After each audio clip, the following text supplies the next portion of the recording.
anyways, welcome to the stream, guys. My name is Visenya, and this is my channel, Visenya Edits, where I do stuff like this. I do chill art streams, and, well, this is the first time I'm doing it, but I intend to do chill art streams while I talk about Game of Thrones and just, yeah, mostly Game of Thrones. It's my biggest hyperfixation. My name wouldn't be Visenya. Sorry for that mic change. My name wouldn't be Visenya if I wasn't hyperfixated. But we'll get into that in just a second. Spoiler warning. The spoiler warning for House of the Dragon and Fire and Blood if you haven't read that, or any of those, I guess, history videos that HBO made to pair with the Blu-ray sets of Game of Thrones, if you know about those. Anyways, the reason why I'm doing this stream is, well, one, I want to start doing this kind of thing where I just talk about Game of Thrones while drawing, and basically, but today's a very important stream, so I would say back, I've always hated my dead name. I hated my dead name for a very long time. I will not share what that is, both for safety and, personal,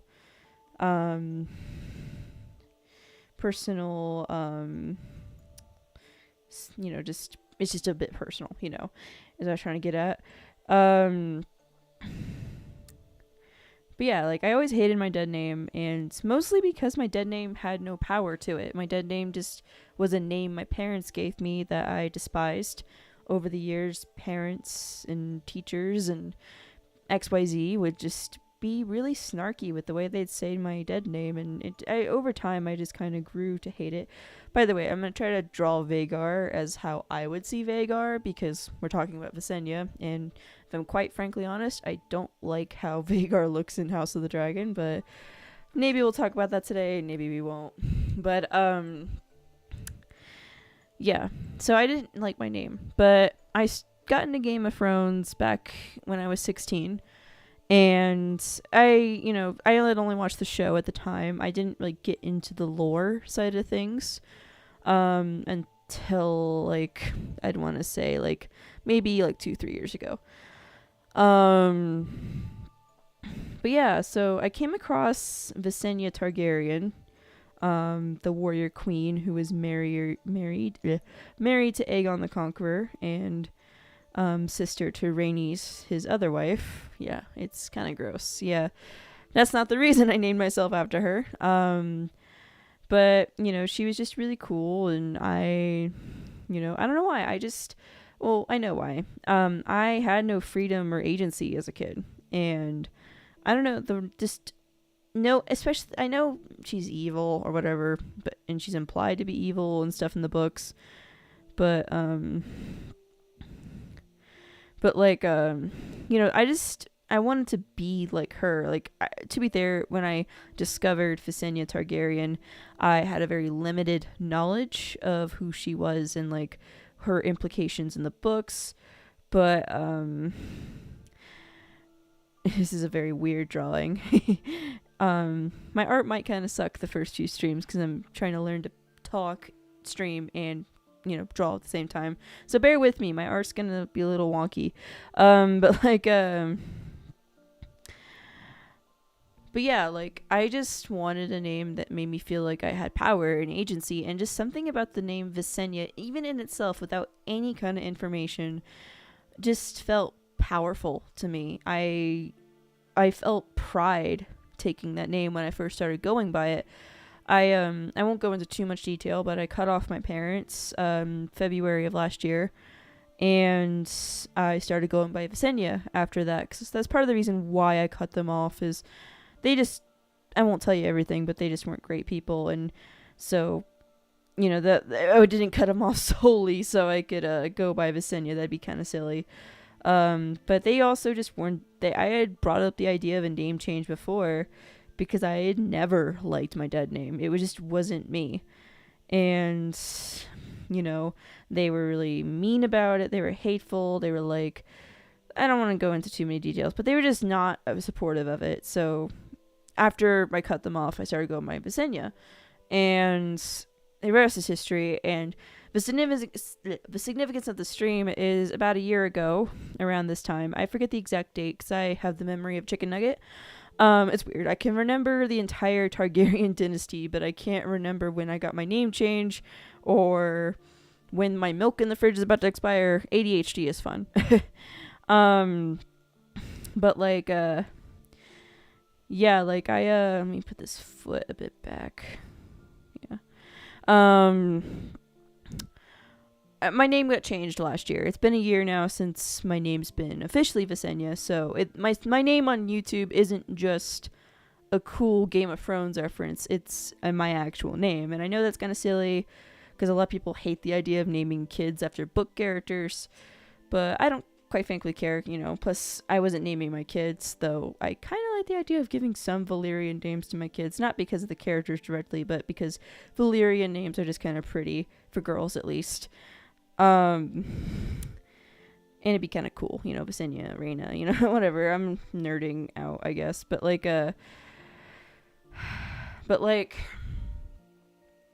anyways, so it's been a year, and that's the whole point of the stream. So now we're gonna get into the history of Visenya Targaryen. I'm gonna move my phone so I can see my notes a little easier, because I knew I wouldn't be able to read everything on the screen. So, plus I can scroll on my phone as I talk.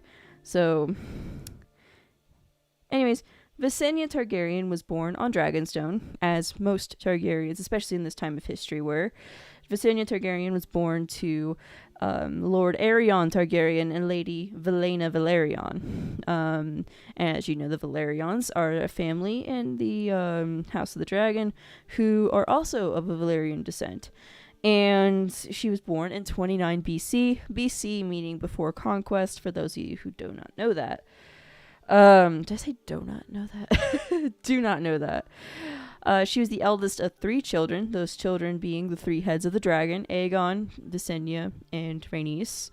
Visenya was the oldest, Aegon was the middle child, and Rhaenys was the youngest, who was a bit carefree and free-spirited. And Visenya trained with weapons from a very young age, which was kind of abnormal for women in Westeros, and even though this was more in the Blackwater Bay, but area, I guess. But in Westeros in general, it was just very uncommon for women to train with sword, steel, bow, whatever. But Visenya didn't care. She trained with Aegon, and she became a very talented warrior very quickly. I actually also, I'm not saying I'm a warrior, but I am an archer as well. And my bow is actually called Dark Sister because why not? I have a theme. And I'm such a nerd, but whatever. Also, I think I messed up my coloring on here because I used to have a color wheel and now it's just gone. Oh well. Oh, I need a new layer. I need to add a layer. Don't want to be like that meme where it's like, Sarah, you've been drawing on the wrong layer this whole time. But, anyways, Visenya would later marry her brother Aegon as an adult. There's not much history about their childhood, but once they were adults, Visenya married Aegon, mostly because there's, 1, the gross Valyrian tradition of incest, and 2, because in that gross tradition, the oldest sister would marry the oldest brother, and since there weren't multiple brothers, Visenya had to marry Aegon. And they honestly never really had a good marriage. Just spoiler alert for the rest of this video. They were very cold and distant from the get-go. So Aegon also took his younger sister, Rhaenys, because he actually was in love with her. And, but this depends on how you look on history. But most accounts on the history of Aegon's conquest and Aegon himself indicated that he was actually in love with Rhaenys and not necessarily Visenya. I'm going to lower the opacity on this real quick. But anyways, but before the wedding, Visenya bonded with Vhagar, which in House of the Dragon, Vhagar is a very big old lady dragon, but at this time, Vhagar wasn't that old. Vhagar was, I think, about, don't flay me if I'm wrong, I would say about 50 years old. She was born about 20 years before Visenya, so I guess about close to 50, maybe 40. which is not that old for a dragon, because dragons live significantly longer than humans. Balerion the Black Dread lived for about 300, 400 years, if I believe right. And he died actually shortly before House of the Dragon. Um, King Viserys was his last rider, and he was massive at the time. Like, even at the time of Aegon's conquest, Balerion was huge. But that's besides the point. But before the wedding, Visenya bonded with the Vhagar, a large, powerful dragon, but not as large and powerful as the aforementioned Balerion. And Visenya was not a very friendly person, which I kind of knew that when I changed my name, but at the same time, I didn't care. I'm actually, if you knew me in real life, or even just based on my social media presence, I have more of a Rhaenys personality outwardly, so you'd think my name would be Rhaenys, but I can be very intense sometimes. Not saying like bitchy, but just, like, I can be kind of a go-getter, an overachiever, like I don't know. I'm not cold and unforgiving, but I have like a, I don't want to sound cringe, but I can be a badass, I guess. I don't know. But yeah, so she was beautiful. She was very beautiful, but she was also very intimidating. Visenya was, she was, like, men thought she was beautiful, but, like, she was also just kind of terrifying in the way she was beautiful. She had a very stern face, cold eyes, but she had that traditional Valyrian beauty, which I have no idea how they were beautiful with so much incest. But though some people speculate they could get away with the incest because Valyrians were part dragon, and the dragon's blood prevented illnesses. And so, logically speaking, maybe you could theorize that the dragon's blood prevented genetic disorders and malformities. But we're not going to try to justify fictional medieval incest, so let's not talk about that. But she's also kind of thick, according to the wiki I read, because yes, sue me, I read the wiki. But I'm gonna work on these horns. I don't like how these horns look.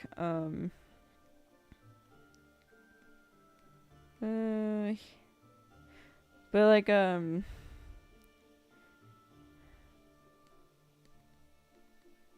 fuck, okay. I really need a window color puck. I guess that works. Let's see, let's move it. Okay, well, I guess it's there forever. Or okay, window. I'm still trying to figure out this self works, and I mostly draw custom colors. I guess works for me. I mostly draw traditionally. I actually prefer to paint traditionally, so that's why my art's kind of wonky digitally, because like I am so used to drawing like on paper and stuff, and it's kind of weird for me. But yeah, where was I? So anyways, she was kind of thick according to the wiki, which was a weird detail. I even showed it to my friend, slash crush, I guess. If you're watching this, hi. But like I showed it to my friend, and they were like, man, they were down bad when they wrote that wiki article. I was like, yeah, but it's kind of funny because like we made a joke about it because I'm kind of curvy in real life, so so it was just like, hey, I don't know. But she was like also muscular. 'Cause she was like a trained warrior. So she was like muscular thick, to put it in Gen Z terms. I'm Gen Z, but I just made it sound like I was a fucking ancient weirwood tree god just then. It's like so weird, but I don't care. I'm just here to have fun.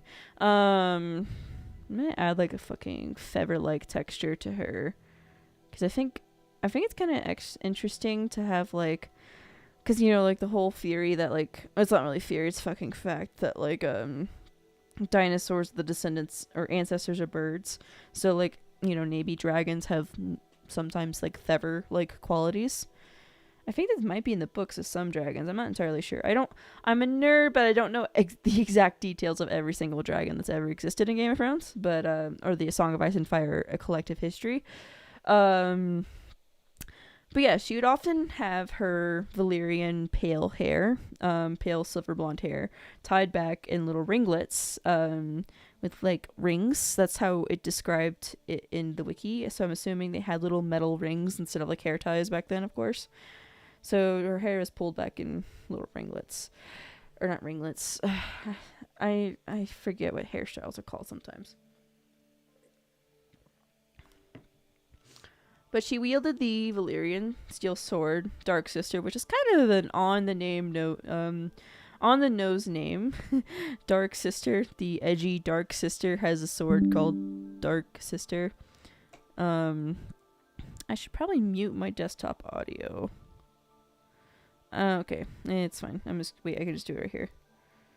Because I don't need desktop audio anyway, so I'll just do that. I love having a touchscreen computer. It's nice. And that's how I'm drawing, by the way. I don't have a pad. I'm just touchscreen computer. Because I don't like the fucking drawing pads. I've never been good at using a drawing pad.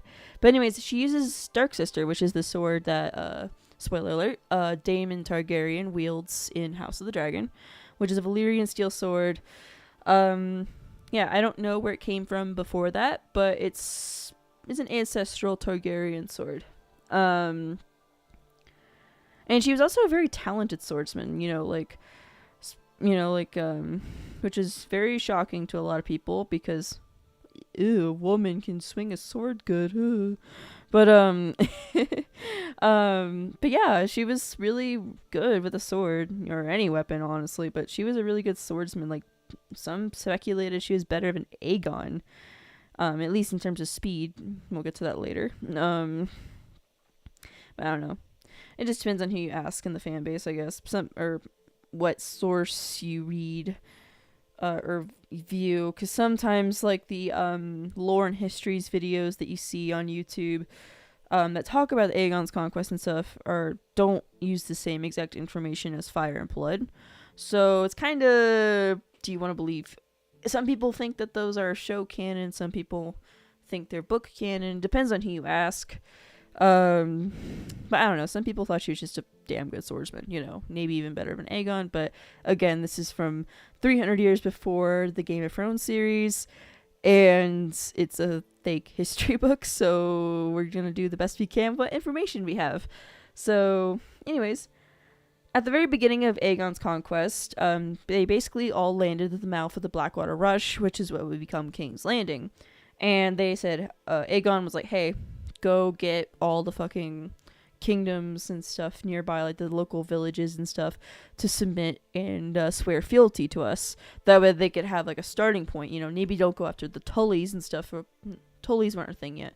Don't go after the House Hora yet.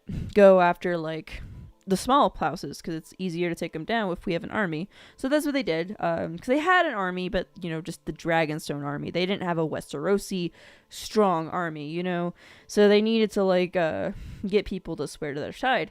So what Visenya did is she first went to Stokeworth and burned all their houses, and stuff, which would force House Stokeworth, which I like how they have the same exact name as their town, to submit fealty to House Targaryen and the new Targaryen crown. After the defeat of House Darkland, which is another nearby area, this was where they're the House of Duskendale. I'm fucking up the feet on this thing. Oh my goodness. Oh my god, well, to be there, this is just a sketch layer. I just like to start with a red layer, then sketch on another layer, and then I clean up and add detail and stuff. Yeah, I've never been good at feet or hands on any creature, so just bear with me. Like, look at that, that's like a little chicken wing right there. Well, it's a chicken leg. Yeah, she defeated House Darkland and took all their money, basically, so they could fund the war efforts, and also got Duskendale to submit fealty to House Targaryen.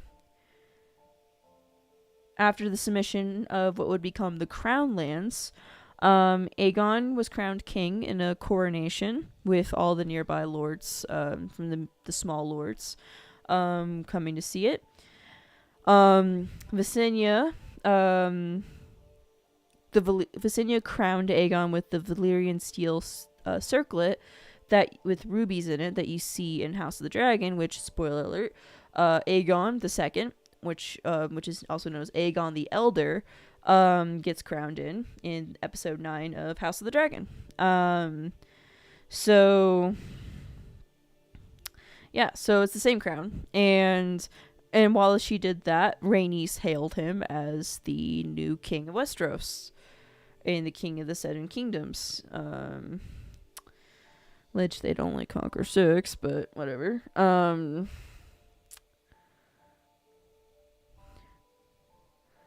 Visenya would then fly to Goldtown with the Targaryen fleet, which they were all heading towards, like, the Eyrie and the Arryns and all that.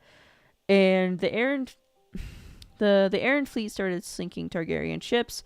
Visenya said, fuck those guys, and annihilated their whole fleet with dragonfire, which I don't know why she didn't just do that the second she saw them, but maybe, to be fair, details are kind of lost to history, so just like in real life, so, but, I don't know. Seems kind of sus to me, sis. Why didn't you just gonna annihilate them? But plus, if you're on a dragon, you can see them. It's kind of like the same logic as why the hell, spoiler for Game of Thrones, why the hell did Daenerys not see Euron Greyjoy's fleet when Rhaegal got killed? Like, what?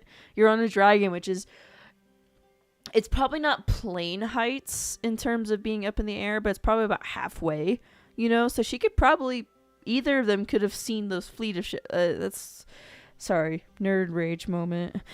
Just, oh god, I spend way too much time on Game of Thrones. But anyways, Visenya was then sent to Crackclaw Point, where the Lord submitted to her quickly because they heard about what happened to Harrenhal, which, sidebar, if you guys don't know. So, honestly, it's kind of hard to, like, piece all of this together. I'm going to do the best I can without the information about Aegon's conquest. So, whenever I feel like it's necessary, I'll drop little bits of info. But basically, Aegon burned Harrenhal, which is why whenever you see Harrenhal in House of the Dragon or Game of Thrones, it's just a gross, melted stone cylinder of towers or whatever. It didn't look like that originally. Aegon just burned it to a crisp because House Whore, Harren the Black, refused to leave the castle, which he's probably called Black because he was crispy as hell after Harrenhal got burned. God, okay. And pretty much a lot of what happened at Harrenhal affected a lot of, you know, like stuff in Aegon's conquest, because people were either like, holy shit, I don't want that to happen to me, and they surrendered, like what happens at the people of Crackclaw Point, or they're like Lord, what's his name, Dondarrion, I think. I get him confused with the other. They have similar names, but like they're the original. They're basically the original, with the predecessor to the Baratheons. They live at Storm's End, and Argilac the Arrogant, right? He was like, fuck that, I'm not burning to death. So he meets the Targaryens in the field, which they could have won, you know, but then Rhaenys is like, nah, fuck that, and then they just roasted half their army alive. And but yeah, like anyways, so Visenya was sent to Crackclaw Point, where the Lords submitted because of the events of Harrenhal, and they quickly submitted loyalty and all that, and they actually became like her personal liege lords. That, like, they mean, obviously they were loyal to Aegon and the crown, but like she would often use those men and those forces for her efforts in the conquest, like her personal command. She was basically her own general / queen. Like, she's really cool. Like, even though yes, she's kind of evil, especially when you hear about the stuff she does with Aenys and Aenys the First and like Maegor and all that. Like, yeah, of course she's evil, but like she's still kind of fucking cool though. Um I don't know if this looks better or worse than the Vagar in the show. I mean, I feel like if a professional artist took this and rendered it in CGI, maybe it would look better. You know, like I don't know. I'm a sidebar. I hate how Vagar looks in House of the Dragon. I'm sorry. Like, yes, I like the whole turkey neck and making her look old thing, but why does she have like zero horns? Like, yeah, cool. I feel like that could have been a cool design choice, but they could have done something. Like, she looks like one of those fucking ugly ass dinosaurs from like that. Literally, the movie's just called Dinosaur. Like that movie from like when we were all like Gen Z was kids, like that Disney movie that came out. That was like, I remembered it fondly, and then rewatched it as an adult and couldn't even get 5 minutes in. It was so boring. It was like ew. But that's what Vagar looked like to me. She just looks like maybe a better looking Aladar, but worse somehow. Like better CGI, but worse design. Like because yeah, she by the time of the dance she's an old lady, but does she have to look like that? I mean, really? He couldn't give her like two little horns like these? Or like some cool feathers, you know. Totally not talking up my own design. But yeah, like it was just weird to me, like the way they designed Vagar. Like they could have given her some flair or theatrics. And maybe I'm just salty because I'm a Visenya fangirl. But bruh, why does she look like that though? Okay. Anyways, I'll be done being annoying. And after she would make the Lords of Cracklaw Point surrender, she would meet with her siblings at the Stony Sept and get ready for the battle, which would become known as the Field of Fire. The reason it becomes known as the Field of Fire is because the Lannisters and House Gardner, which was the predecessor to the Tyrells, met on a big grassy field, which whoever planned that was a genius. There hadn't been any rain for a while, so all the grass was dry and crispy, you know, easy to catch fire. They met the Targaryens in the field, and, you know, they'd expected, like, maybe one dragon to come. No, Visenya, Aegon, Rhaenys, all of them were there with their dragons. And I think there was like 50,000 men or something like that there. I forget the exact number, but there was like a crap ton of men. So they were like, yeah, we're going to win. Yeah, of course they have dragons, but we're just going to kick their ass no matter what, you know? Because they only have like, I think at this point, the Targaryens only had like maybe 20,000 men. They had like less foot soldier numbers. But then the Targaryens literally just lit the whole fucking field on fire and burned the Lannister and Gardner forces to a crisp. Crispy boys, you know, extra well done. God, I'm such a fucked person. Yeah, so like,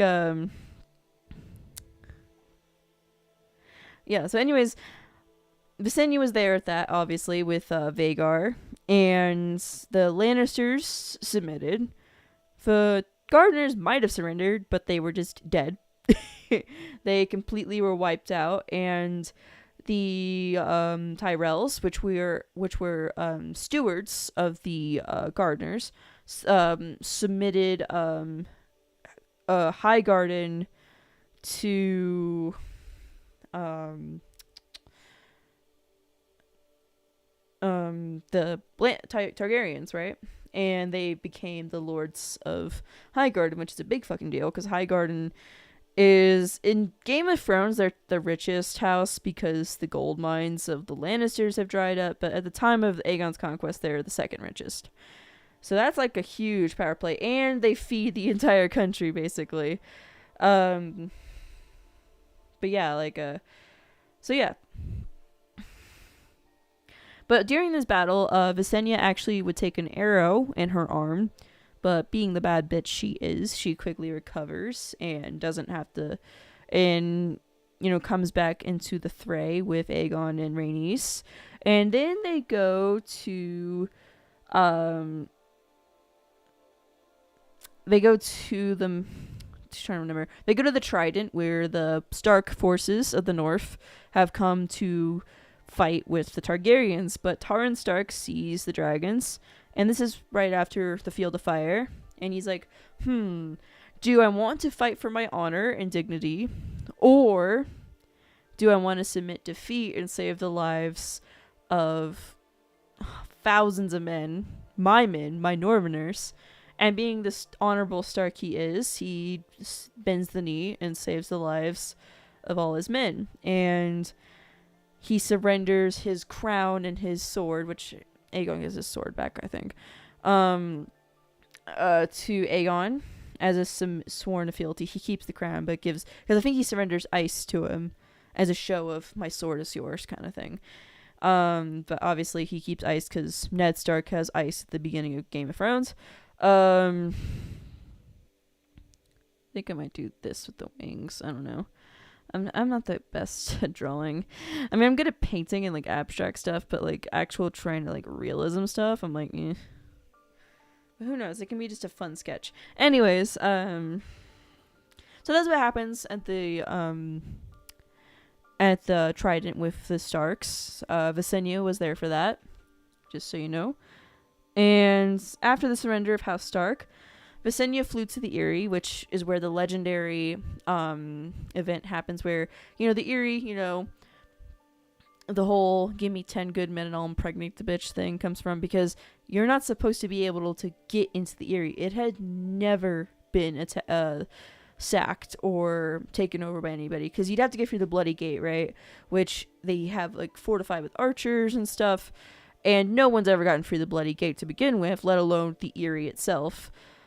Visenya, because the Eyrie is just on top of a mountain, right? Visenya just takes her dragon and just flies to the top of it and lands in the courtyard of the Arryns. And she meets with the current lord of House Arryn, who's literally like, I think like a small boy. But yeah, his mother was ruling for him, but he still, was the lord technically. And she takes him on a dragon ride with, I think, depends on who you ask. Some people think she was doing this as a threat to like threaten the lady of the Vale, the queen of the Vale, the queen regent of the Vale this time. Or you can take it as, hey, she just wants to give the kid a ride.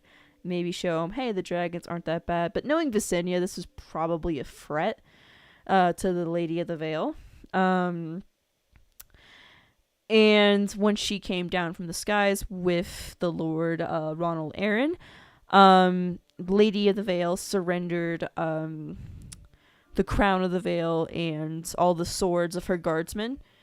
And just like that, the Eyrie was conquered for House Targaryen. And yeah, I remember watching like the fucking what's it been called, the Conquest video, the animated histories video, where it's like narrated by the different Game of Thrones characters. And I always thought it was cool Viserys like was voicing it, like Viserys, not the king one, the one that's like the beggar king, oh, that's not the right layer. And then yeah, I always thought that was cool. I'm gonna do like detail and stuff now. Let's do pencil. But yeah, I always thought it was cool when Visenya took the Eyrie. I don't know why, I just thought that was so fucking badass. Like, no one dies, she just is a thinly veiled threat. I mean, I wouldn't personally threaten a child. I might be named Visenya, but I wouldn't pull shit like that. But I don't know why, I just thought that was cool. Like, I don't know, maybe it's just because like as a kid I would have loved to ride a dragon. As an adult I would love to ride a dragon. After the conquest, pretty much after this, the conquest was over. I mean, not in the eyes of the Targaryens. They were still trying to get Dorne to submit, but they weren't able to. And this is what led to the First Dornish War. Dorne obviously refused to bend the knee and submit defeat to House Targaryen because, you know, especially the history of Dorne and the House Martell, like the Rhoynar were like people that were subjugated by the Valyrians, the ancestors of the Targaryens, and Nymeria took her like 10,000 ships or whatever of all her people and sailed around the world till they found somewhere, and that place was Dorne, and she married Mors Martell, Mors Martell, and so it makes complete sense they wouldn't submit defeat to the Targaryens because they're like, you gonna subjugate us again? You gonna turn us into slaves? What are you gonna do? You know? So like, so the Dornish refused to submit, and unlike submitting to the Targaryens because they didn't want to be cooked in their castles, like somehow lords did, or just straight up trying to fight them in the field, what they did is they did guerrilla warfare, where they would hide in their caves, in the Dornish caves and Dornish marches, and abandon their cities while the Targaryens came. The Targaryens would set up camp and be like, oh, this is ours now. And then after the dragons left, all the Dornish would come back, kill all the Targaryen men, and reclaim Dorne. And this would happen over and over again. And they would change tactics. They change things up a bit each time so they could still keep doing it. I'm assuming, because I feel like, I don't know, because I think because something similar happens in House of the Dragon, with the in episode 3 with the battle for the Stepstones. And how they're like Kragus Strahar and all those people would hide in the caves. The Dornish basically did the same thing, because in the caves they're safe from the dragons. They won't get cooked alive like in Harrenhal, because it's a natural cave system. They can get deeper if they need to, or it's safer. So yeah, the Dornish basically did that, and this drawing's not gonna be that great, but hey, I don't care. I'm just having fun. But yeah, so they did that. So it took, honestly, Dorne never really submitted through warfare. What they did is, I believe, 100 years, maybe 75, somewhere between that, before like Daenerys and all that, before the birth of Daenerys and the Robert's Rebellion and all that, Dorne married into the Targaryens, and that's what united the realm completely. Oh shit, why did it... Oh. Okay. I'm gonna do like the fucked up teeth, kind of like what Dany's dragons have. They have really fucked up teeth, but I love it. Like, they need a dentist, but I love their fucked up teeth. Makes them more menacing. Because it's not like a fucking fire-breathing lizard's gonna have immaculate dentist, dental hygiene, But anyways, Visenya would regularly join in on the onslaught towards Dorne, regularly burning down Dornish villages and raiding Dorne. But again, these raids weren't successful. This war would last from 4 AC, so 4 AC meaning after conquest, to 14 AC.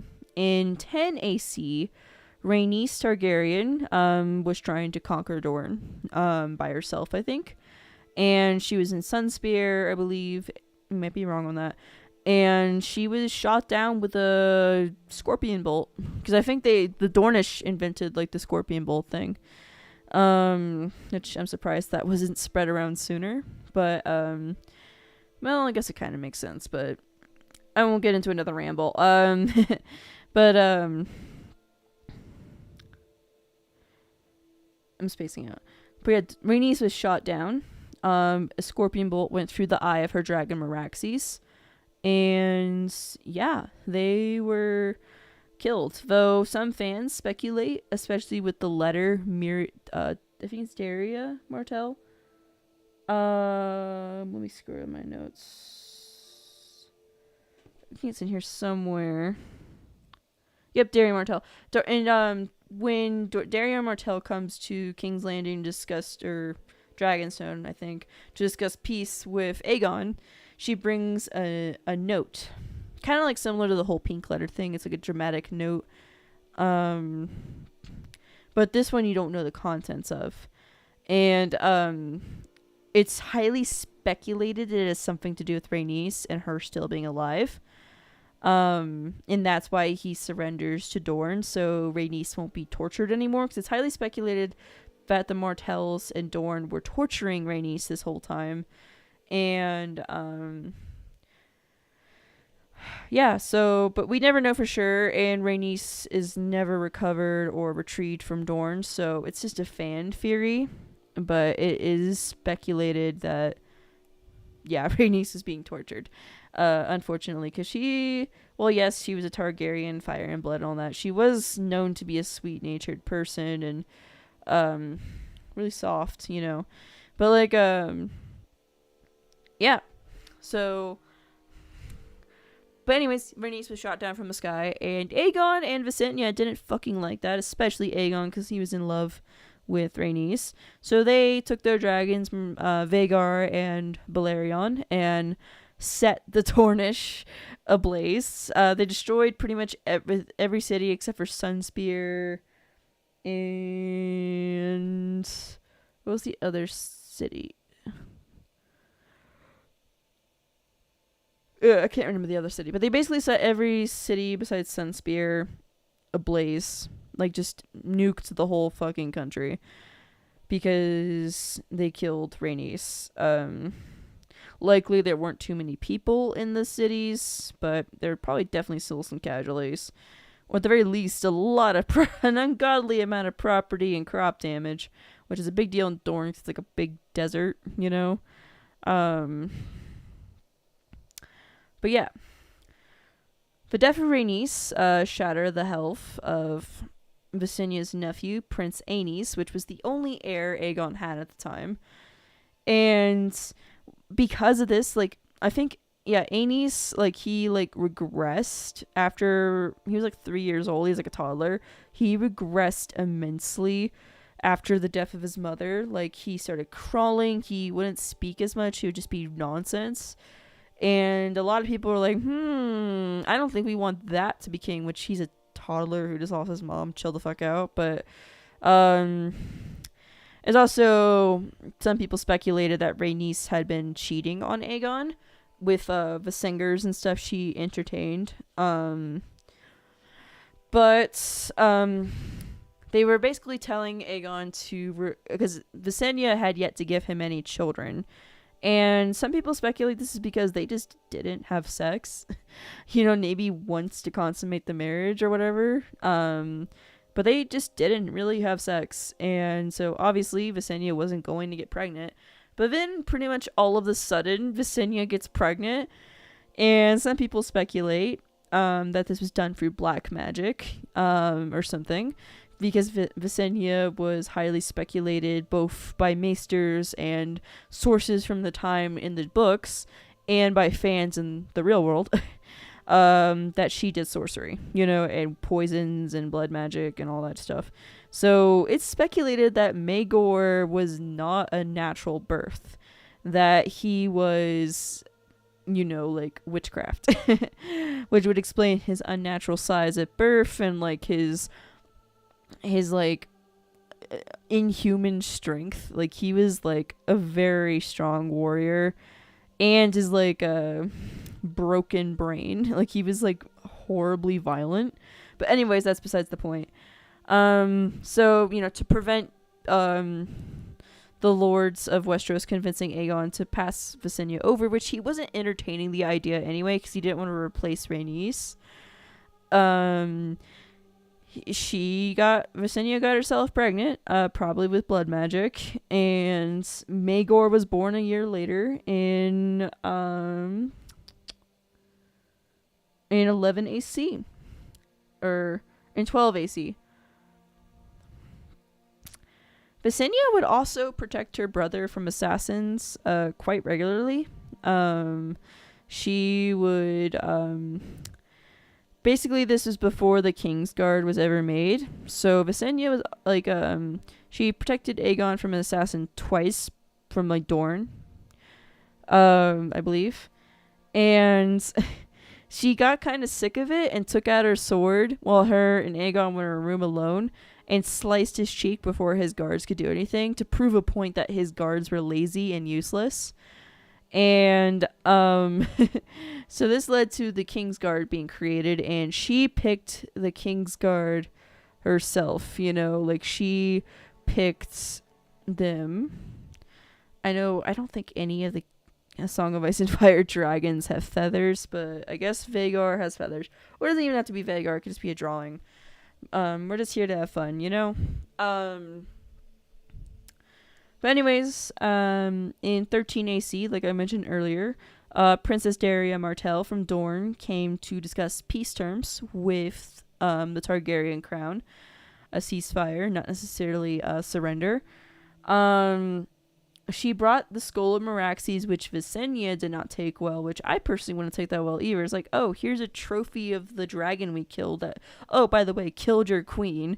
That's kind of shitty. I don't know. But I guess in this world, like, it's kind of like the whole, like, giving Ned Stark's bones to Catelyn, though that kind of had more weight. I don't know. I feel like that had more weight and significance because it was a person. But this would also play into the theory that Rhaenys wasn't actually dead. Because if she was, they would have given Aegon her body as a sign of peace.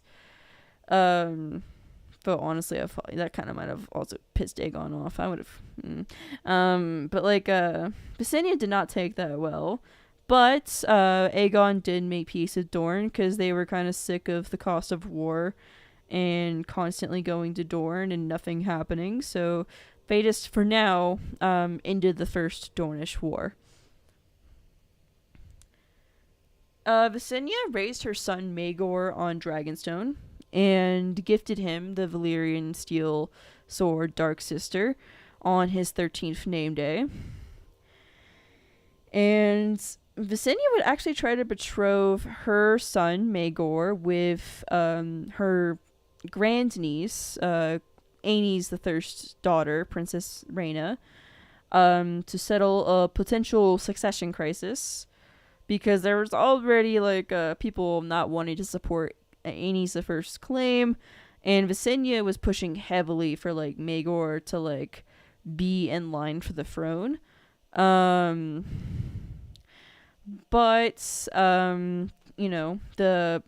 the marriage proposal was rejected, mostly because the Septon was like, incest, bro, we've already have too much of that. No more incest, thanks. And so he actually, the High Septon was like, he could marry my niece Cerise Hightower instead, which is a lot of evidence early on of the Septons and Hightowers and the Maesters all kind of conspiring together to end the Targaryen dynasty, if you ask me. There's a lot of evidence for that, but yeah, I'm gonna try to make this kind of like the Game of Thrones. Maybe just make it more pronounced, kind of like my dragon character, like the fin kind of thing that like the my dragon and the Game of Thrones dragons have, the little fins. But yeah, like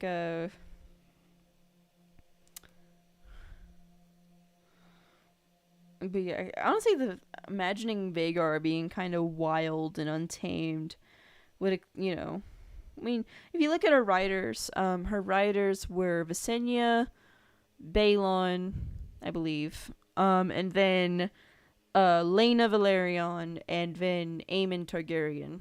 Spoilers for the rest of House of the Dragon. That was the last writer, Vhagar. Not gonna emphasize too much on that because I don't want to spoil too much of House of the Dragon.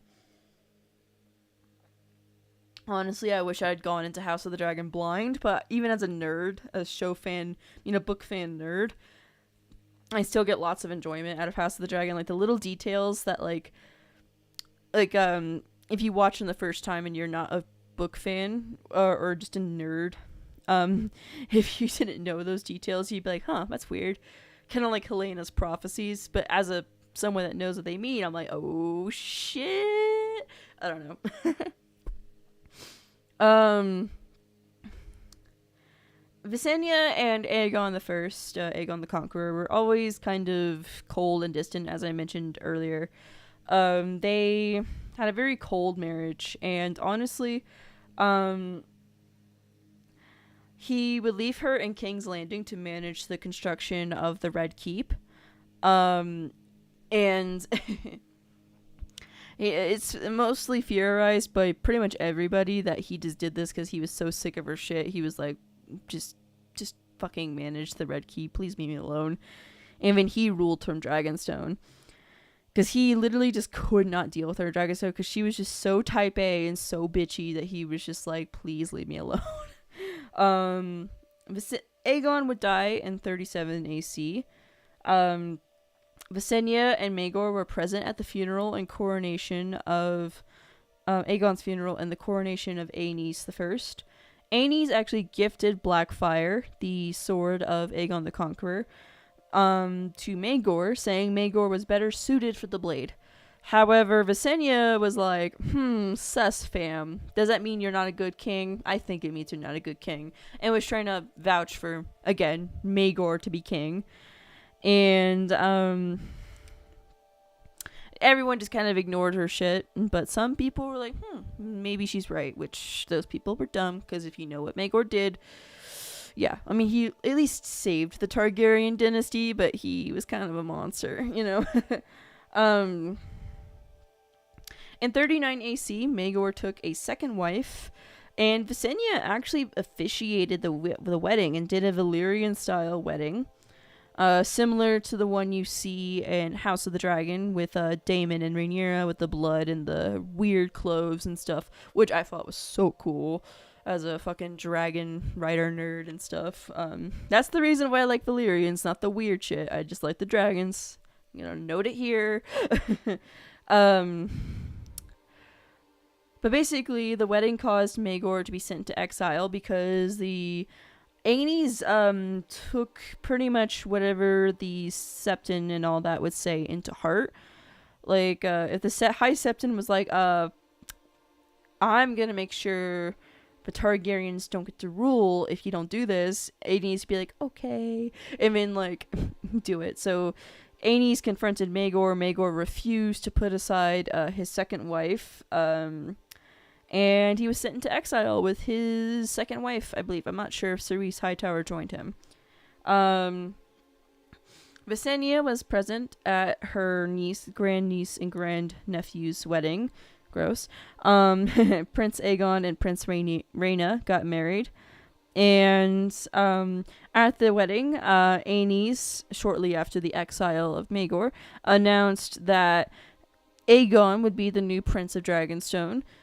Which, what did you expect, Visenya? Like, of course, that's going to happen. But she got pissed anyway. And being the salty bitch she was, she got up and left dramatically and rode Vhagar into the night. And some accounts say as she flew into the sky, there was a blood moon.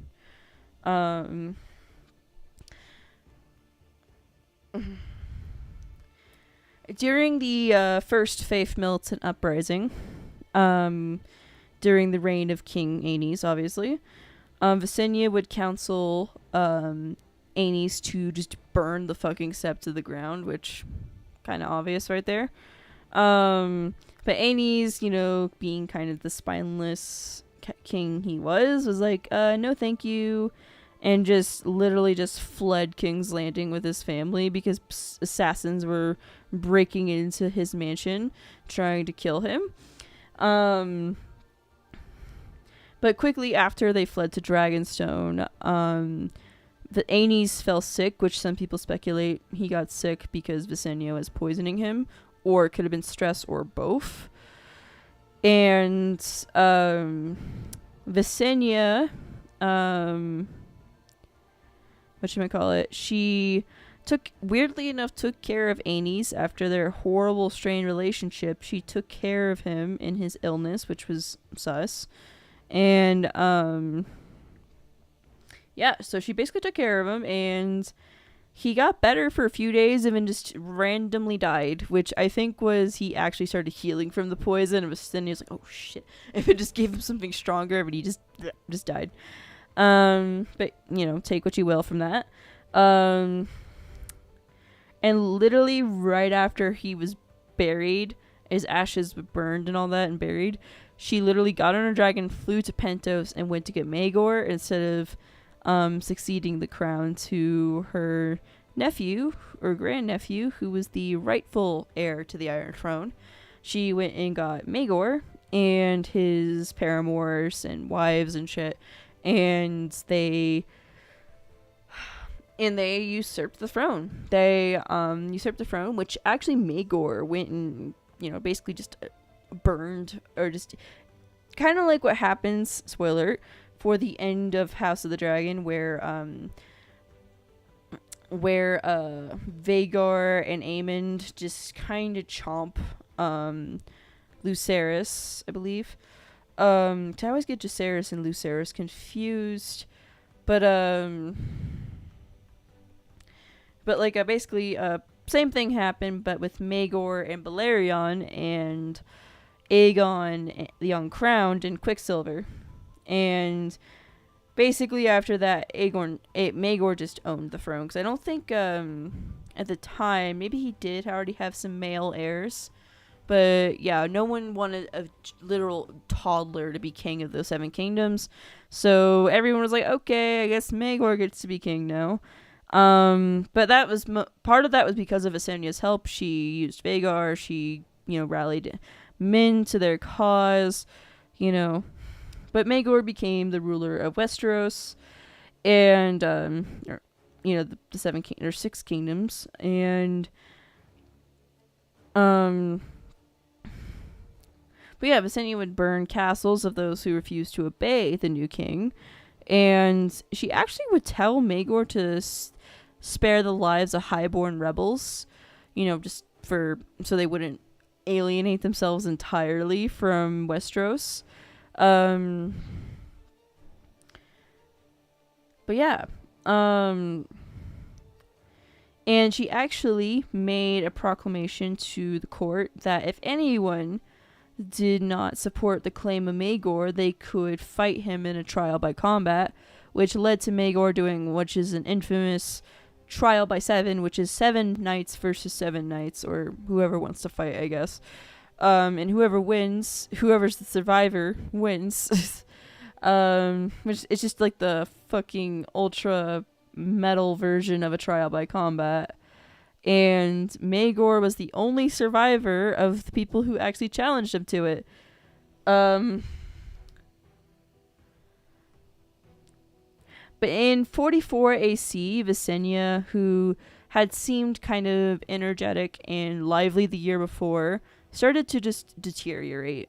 Which some people you could say was maybe that was the blood magic, and maybe she was not being able to keep up her youth and her vitality, or however you want to say that, with blood magic anymore, because it just wasn't working, and she just kind of just fell apart and started. Some people described her as melting. Her skin was kind of haggard and sickly and just kind of melting like goo, and it was actually just straight up said the flesh melted from her bones. So she did not die pleasantly. And she kind of just died that year. And she would die while Maegor was in combat. And she would be cremated per Targaryen custom. And her ashes would be put alongside her brothers. And that's pretty much it for Visenya. After her death, she was not really looked upon fondly, at least by Westeros nobility, and I definitely didn't finish this drawing, but I drew a dragon. There you go. But I'm gonna finish the last bit. She wasn't really looked upon fondly by Targaryen lords, because she was people highly suspected she killed Aenys so Maegor could become king. And 2, which made her Kinslayer and Kingslayer. And 2, she was known to be dabbling in sorcery and dark magic and all that. And 3, she was just a woman in a position of actual power, and a lot of people didn't like that. So, but women of the kingdom would look upon her fondly. She, kind of like in, I believe it's season 2 of Game of Thrones, where Arya starts just talking about Aegon the Conqueror and their dragons and stuff, and mentions Visenya. and how she just kind of goes on a mini nerd tangent about Visenya, which I've been there, literally doing a stream like that. And Tywin's like, "Oh, is that a heroine of yours?" And a lot of women, not even highborn ladies, were like that. If a woman knew about Visenya Targaryen, they were like, "Damn, I wish I was like that." You know, like they didn't maybe know the full story, but like, that's why, poor spoiler alert for Fire and Blood and House of the Dragon. That's why Rhaenyra names her stillborn daughter Visenya, and tries to name what she thought would be her sister in the first episode Visenya, because she looked upon fondly a woman who broke gender roles and was powerful. So it depends on who you ask. If it's like a woman who knew about Visenya, then yeah, she was kind of like a badass. But kind of like, you know, the reason why I chose Visenya as my name. You know, yeah, like she's evil and shit, but like she's kind of metal as fuck though, and I want to be powerful like her, so I chose that name. And then that's pretty much it for Visenya though. You know, like that's how she ended her life. It's kind of sad, you know, in the end, but hey, she kind of did it to herself by doing dark magic. And yeah. But yeah, I wanted to thank you guys for watching my stream. You know, I know it's weird that my name is Visenya. I know it's weird to name yourself after a book character, but going through what I went through, like, I don't want to say my dead name, but just the way people would say my dead name and the way they would talk about me, and like, I don't remember that name fondly because it was often yelled at me or said snarkily, and I was never in a position of power as a kid. I was often shut down, told to be, children aren't meant to be seen or heard, they're just meant to do what they're told. And yeah, super fucked up shit. And it gets a lot worse than that, but I'm not gonna trauma dump on YouTube. But you know, I'm proud to be a Visenya. I'm not gonna share my last name, but I'm proud to be Visenya.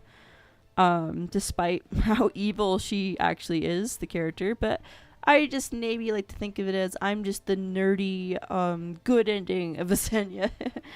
And you know, it's been a great year, getting to go by that name and be who I really want to be instead of the person I was expected to be for my whole life.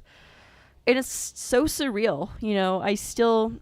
It's weird to think that for like the first 22 years, roughly 23 of my life, I was someone else, well, not someone else, but I was called something else for so long. And like, my new name reflects such a huge change in me and in my life, because once I dropped that ugly ass stupid name, I became more free. I became more liberated. I became more confident in myself, and my mental health got better. You know, obviously I still have my ups and downs. That's why I had issues with YouTube and stuff, that and financial issues. I had to sell my equipment and stuff.